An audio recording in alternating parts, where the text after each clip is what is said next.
हम शुरू करने लगे कॉस्ट एंड बेनिफिट एनालिसिस। ठीक है, मोस्ट डिमांडेड टॉपिक है ये, क्योंकि ये डिटेल भी है, सीखने में इंटरेस्टिंग भी है मगर कंफ्यूजिंग भी है। ठीक है, मेरी कोशिश ये होगी कि मैं आपको उसमें कंफ्यूज ना करूँ, बल्कि मैं आपको सिखाऊँ और इंतहाई मज़े से हम लोग उसको सीखते हुए आगे चलें। ठीक है, तो आपके कॉस्ट एंड बेनिफिट एनालिसिस नाम से अंदाज़ा है कि कॉस्ट और बेनिफिट का एनालिसिस करते हैं, फिर इस चीज़ को चेक करना कि प्रोजेक्ट को लेना है या नहीं लेना, नाम से है। ठीक है,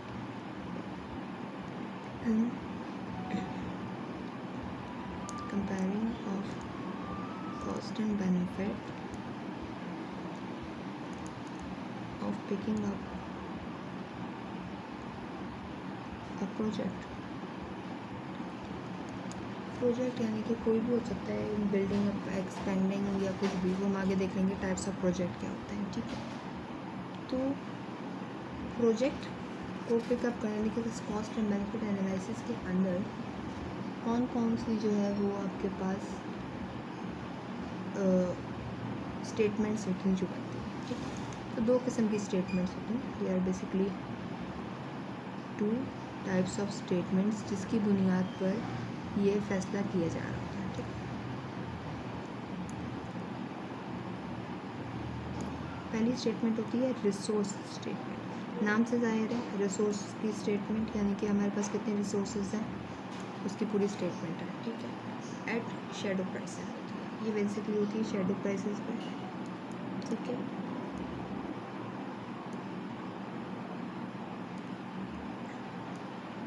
वेरस दूसरी होती है फाइनेंशियल स्टेटमेंट।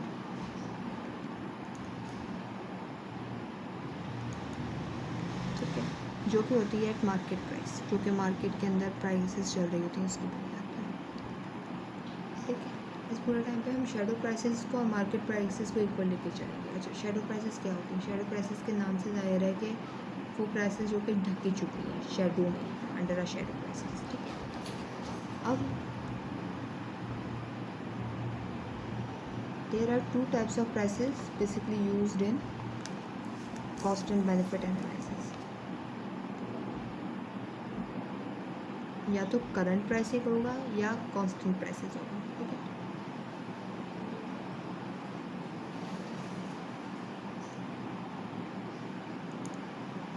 कांस्टेंट प्राइसेस यानी कि यानी कि जैसे आज हम लोग डिसाइड कर रहे हैं कि 3 साल बाद हमने एक प्रोजेक्ट पे काम करना है। ठीक है, तो हमने आज की प्राइसेस के हिसाब से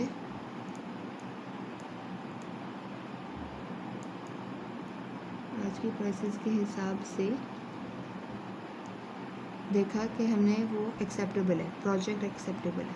ठीक है, आज की प्राइसेस हैं, इंटरेस्ट रेट बिल्कुल परफेक्ट है। ठीक है, मगर आज से 3 साल बाद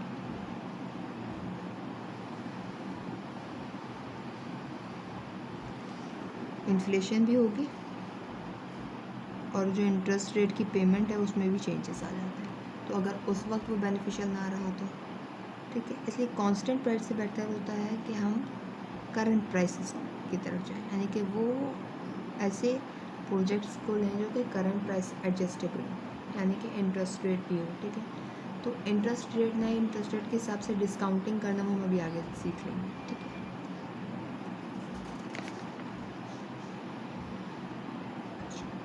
मैं उम्मीद करती हूँ दोनों चीज़ें क्लियर हो गई।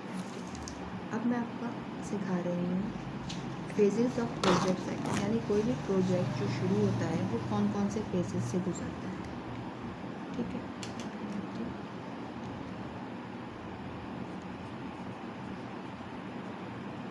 फेजेस ऑफ प्रोजेक्ट साइकिल, यानी कि प्रोजेक्ट शुरू होगा यानी उस पर काम शुरू होगा तो कौन कौन से जो है वो मराहलों से गुजरता है, उसके फेजेस। पहला आता है प्री इन्वेस्टमेंट फेज, यानी कि अभी इन्वेस्टमेंट भी नहीं हुई है, सिर्फ और सिर्फ जो है उस पर काम चल रहा है। ठीक है, यानी कि उसके ऊपर डिसाइडिंग हो रही है, उसकी ये कहते हैं ना, इसकी ये स्टेटमेंट्स बनना। ठीक है, वर्किंग ऑन स्टेटमेंट्स।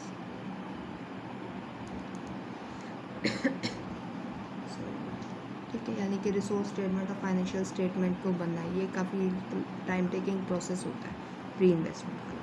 ठीक है, सेकंड फेज़ होता है इन्वेस्टमेंट फेज़ या कंस्ट्रक्शन फेज़ भी कहा जाता है, यानी कि जब कंस्ट्रक्शन का काम शुरू हो जाता है। अमूमन इस कंस्ट्रक्शन के फेज़ को जो है हम आगे चल के टाइम पीरियड से डोनेट कर रहे होंगे तो T=0, और इसके ऊपर आपके पास ठीक है when no output is produced, ठीक है, एंड सो नो रेवेन्यू, यानी कि कोई इनकम भी नहीं होगी, सिर्फ और सिर्फ कॉस्ट होगी, ओनली कॉस्ट। ठीक है, ये हो गया ना। तीसरा phase operational phase. Operational phase वो फेज होगा जिसमें वो काम करना शुरू करेगा। ठीक है, स्टार्ट्स टू प्रोड्यूस। ठीक है, जहाँ प्रोडक्शन शुरू करेगा वहाँ रेवेन्यू भी, अर्न रेवेन्यू, और कॉस्ट ज़ाहिर सी बात है कॉस्ट भी।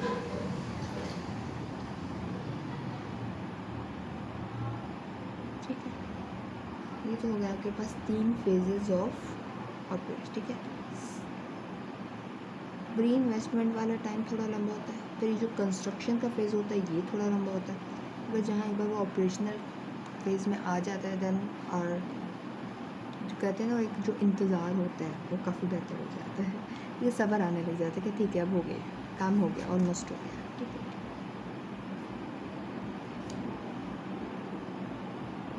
अच्छा यहाँ पर हम देखने लगे हैं कि हमारे पास कौन कौन सी किस्मों की कॉस्ट है जो कि हम लोग देख लेंगे इसके अंदर। ठीक है, तो what are the types of cost. एक कॉस्ट एंड बेनिफिट एनालिसिस के अंदर डिफरेंट किस्म के कॉस्ट होते हैं, कॉस्ट जो हम लोग फेस करवाते हैं। तो हर पहले तो मैं दिखाऊंगी आपको कि इन्वेस्टमेंट फेज़ के अंदर कौन सा कॉस्ट होता है। ठीक है, तो दी cost in investment phase, pre investment नहीं इन्वेस्टमेंट फेज़। ठीक है, प्री कंस्ट्रक्शन का फेज़ होता है। इन्वेस्टमेंट कॉस्ट होता है उसके बाद जो इनिशियल कॉस्ट डालनी होती है, इनिशियल इन्वेस्टमेंट होती है, वो मन कहते हैं ना वो अपने ही कर रहे होते हैं। नया बिजनेस शुरू होने पे सबसे पहले जिनको जो है वो हम लोग मिलते हैं वो हमारे अपने होते हैं, ये वो वाली मिसाल है। ठीक है, दूसरी रिप्लेसमेंट एक्सपेंडिचर, जाहिर सी बात है आपकी कोई मशीनरी ड्यूरिंग कंस्ट्रक्शन ख़राब हो रही है या ख़राब हो गई है उसको रिप्लेस करना, तो ये रिप्लेसमेंट एक्सपेंडिचर भी बहुत इम्पोर्टेंट है। तो रेजिडुअल यानी कि जो थोड़ी बहुत बची कुची हैं मशीनरी इन्वेस्टमेंट, उनको फिर से रिवाइव करने का खर्चा।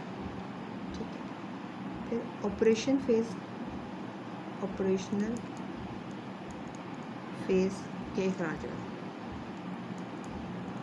ये तो याद होने चाहिए यार आप लोगों को, ये माइक्रो इकोनॉमिक्स की कॉस्ट थ्योरी का है। Short term fix cost, variable cost, जिसको मिला के टोटल कॉस्ट होता था। ठीक है, इसके अलावा होता है वर्किंग कैपिटल कॉस्ट, यानी कि जो कैपिटल मशीनरी जो काम कर रही होती है ज़ाहिर सी बात है वो डेप्रिशिएट भी हो रही होती है, उसके ऊपर भी बहुत सारे कॉस्ट लग रहे होते हैं।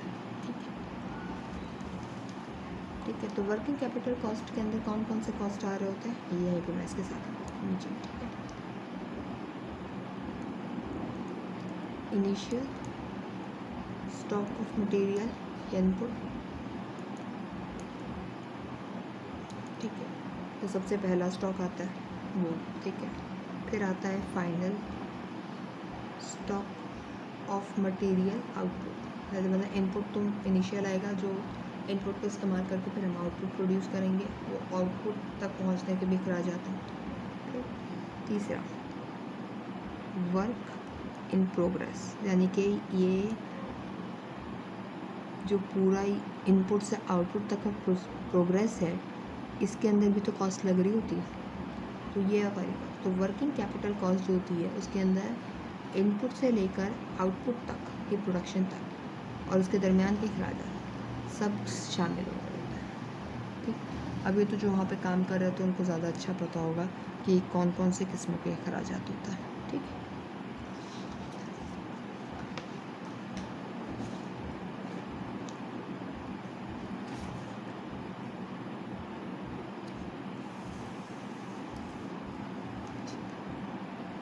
टाइप्स ऑफ प्रोजेक्ट, इसके बारे में अभी मैं शुरू में आपको जिक्र कर रही थी कि what are the basic types of project.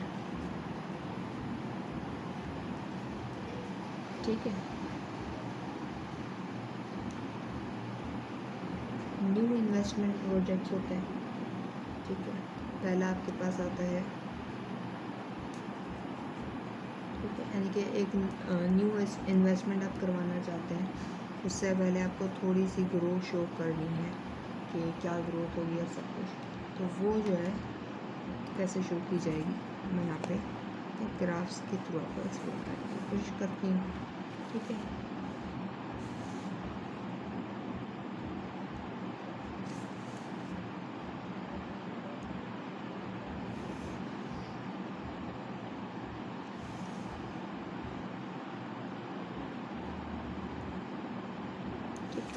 ये जो है ये 1 मैंने शो किया है, यानी कि ये टाइम पीरियड था, ये 1 था। सही, यहाँ पे ईयर्स, यानी कि वही टाइम पीरियड जो मैंने आपको बताया था, नंबर ऑफ़ ईयर्स हो सकते हैं, नंबर ऑफ मंथ्स हो सकते हैं। ठीक है, कॉस्ट एंड बेनिफिट्स।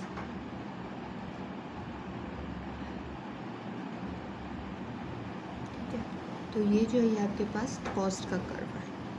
ठीक है, विद प्रोजेक्ट कॉस्ट, यानी कि अगर प्रोजेक्ट कर रहे हैं तो उसका कॉस्ट क्या पड़ रहा है।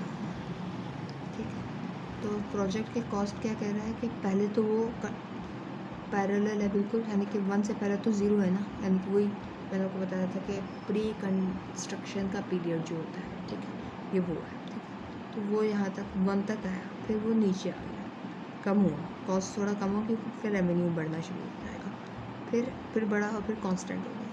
In the same way revenue का होता है, रेवेन्यू बिल्कुल इसके पैरेलल बढ़ रहा है।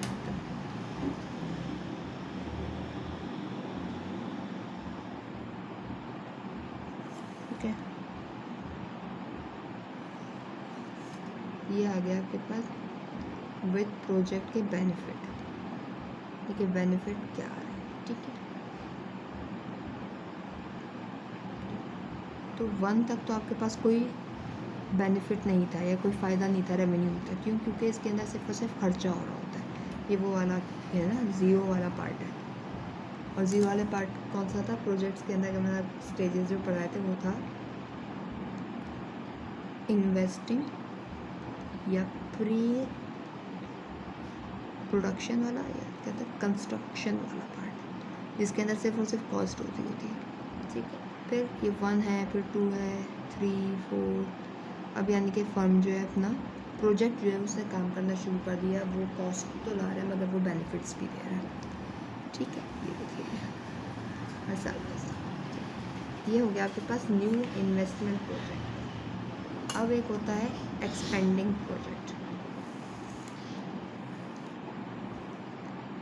ठीक है, ये मैं लिख दूँ, यानी कि जो आपके पास पहले से फर्म बनी हुई है उसको एक्सपेंड करना।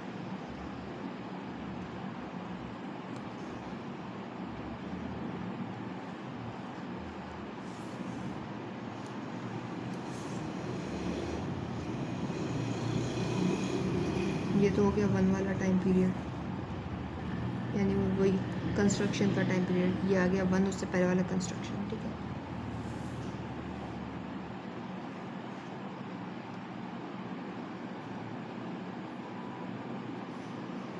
ये विद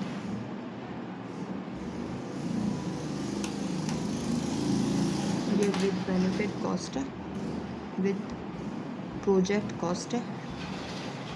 ठीक है, ये विद प्रोजेक्ट के बेनिफिट्स हैं। ठीक है, ये एक्सपेंड करने के बाद है। अगर इसको देखा जाए तो विदाउट प्रोजेक्ट के कॉस्ट जो है मैं यहाँ ब्लैक से ड्रॉ करूँगी। ये रहे आपके पास विदाउट प्रोजेक्ट कॉस्ट, कॉस्ट कितने कम है, ठीक है।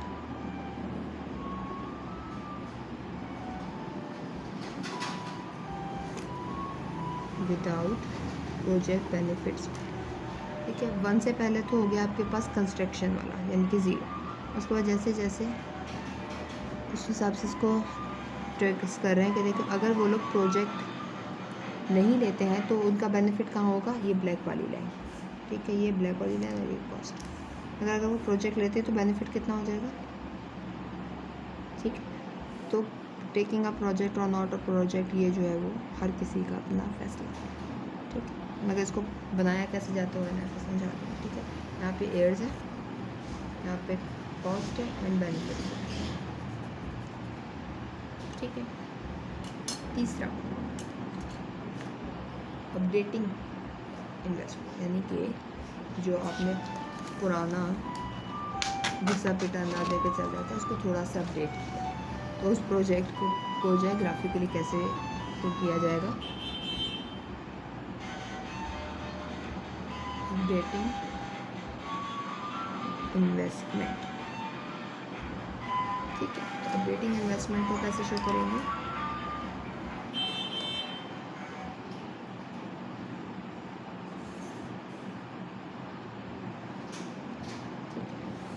पहले मैं आपको शो कर देती हूँ,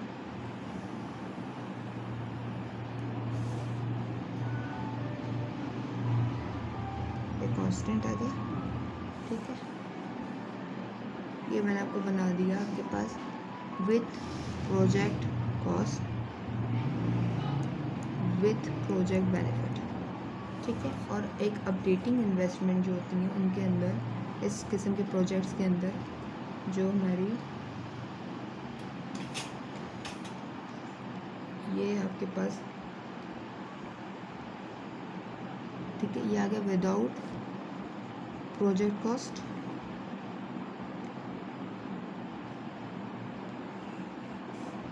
विदाउट प्रोजेक्ट बेनिफिट, ठीक है। तो टिल बिफोर दिस 1 आपका सारा पार्ट जो है वो हो गया ऑपरेशन कंस्ट्रक्शन का, जिसमें कॉस्ट है कोई रेवेन्यू। उसके बाद जब ये प्रोजेक्ट होगा तो ये कितना बेनिफिट दे रहा होगा, यानी कि अपवर्ड स्लोपिंग है, बेनिफिट भी जो है वो इंक्रीजिंग है, ठीक है। टाइम टू टाइम आपके बेनिफिट्स और कॉस्ट जो है वो इंक्रीज़ हो रहे होंगे, और बेनिफिट्स का इंक्रीज़ ज़्यादा होगा एज़ कम्पेयर टू कॉस्ट, ठीक है। तो पिकिंग अप अ प्रोजेक्ट और नॉट ये डिपेंड करता है, ठीक है। यहाँ पे हमारे पास 3 टाइप्स ऑफ प्रोजेक्ट्स कंप्लीट, जिसमें पहला था न्यू इन्वेस्टमेंट, दूसरा था एक्सपेंडिंग प्रोजेक्ट, तीसरा था अपडेटिंग प्रोजेक्ट, ठीक है।